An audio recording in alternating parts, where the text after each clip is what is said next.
Hi, welcome back to my video. I'm Dimas. Anyway, this video is made in order to follow up my previous lesson about simple present tense, where one of the parts of the lesson was the use of verbs that we need to add an s or es after the third person singular subject. Okay, to gain more understanding about it, let's have a look at the whiteboard. Di sini kita sudah punya beberapa catatan mengenai aturan pembentukan kata kerja yang mengikuti subjek ketiga tunggal. Apa itu subjek ketiga tunggal? Subjek ketiga tunggal adalah contohnya seperti ini. Ketika saya dan kamu sedang ngomongin Agus misalkan. Agus itu suka bangun jam 6 pagi. Nah, di sini Agus berperan sebagai subjek ketiga tunggal. Kemudian contoh yang lain. Misalkan kamu cerita sama saya tentang kucingmu. Kucing saya tuh suka makan ikan, tapi harus direbus terlebih dahulu. Di sini kucing kamu berperan sebagai subjek ketiga tunggal. Nah, secara umum, pembentukan dari kata kerja yang mengikuti subjek ketiga tunggal ini kita cukup menambahkan huruf S saja di belakangnya. Contohnya, give menjadi gives, like menjadi likes. Kemudian ada contoh lain, walks, swims, reads, and plays. Seperti itu. Contohnya di sini, John swims every week. John berenang setiap minggu. She likes watching movies. Dia suka nonton film. Kemudian selain dari aturan atau aturan general atau aturan umum yang tadi saya sebutkan, pembentukan kata kerja yang mengikuti subjek ketiga tunggal ini ada aturan-aturan yang lebih spesifik ya. Contohnya yang pertama di sini, ketika kata kerja diakhiri dengan huruf CH atau CH, SH, S, X, dan Z, kita perlu menambahkan ES, jadi tidak cukup dengan huruf S saja. Kita harus menambahkan E dan S. Contohnya, di sini kita punya beberapa contoh ya. Tina watches Korean drama every day. Tina nonton drama Korea setiap hari. Di sini kata kerjanya apa? Watch.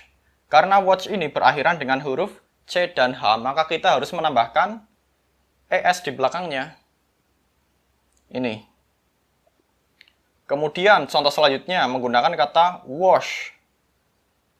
Contohnya dalam kalimat menjadi Agus washes his car once a week.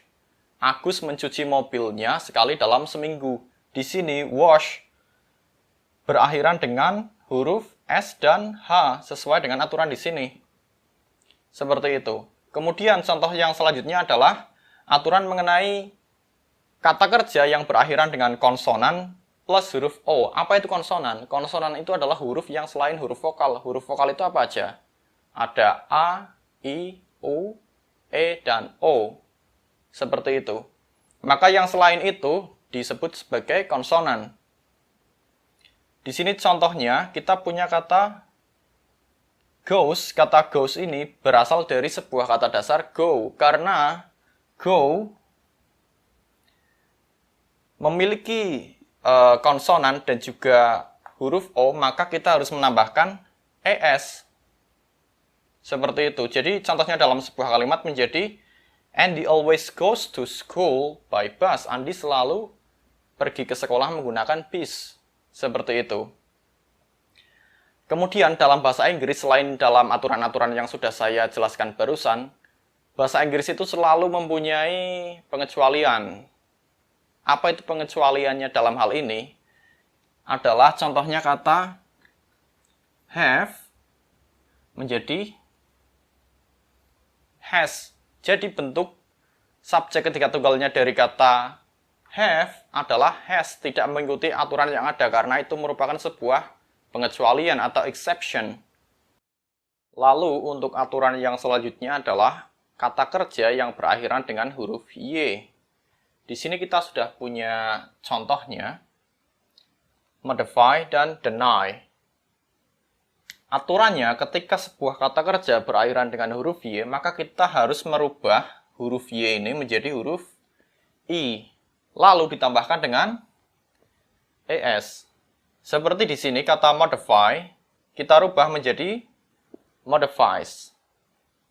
Karena di sini modify berakhiran dengan huruf Y, maka Y-nya kita rubah menjadi I, kemudian plus ES, seperti itu. Kemudian yang kata keduanya adalah deny. Sama seperti modify, berakhiran dengan huruf Y, Y-nya kita rubah menjadi huruf I, kemudian ditambahkan dengan ES. Contoh penggunaannya dalam sebuah kalimat, John modifies some methods of that book.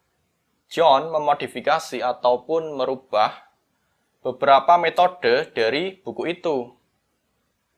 Contoh yang kedua menggunakan kata deny. Indonesian government denies the United Nations new policy. Pemerintah Indonesia menolak atau menyangkal kebijakan baru dari United Nations atau PBB. Sorry, perlu koreksi.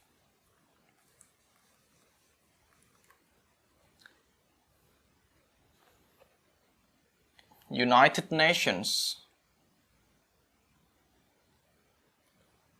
Indonesian government denies the United Nations new policy.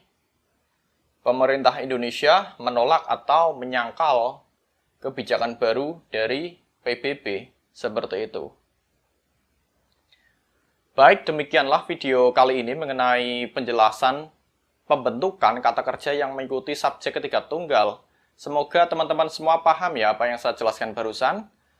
Dan sampai ketemu lagi di video-video saya berikutnya.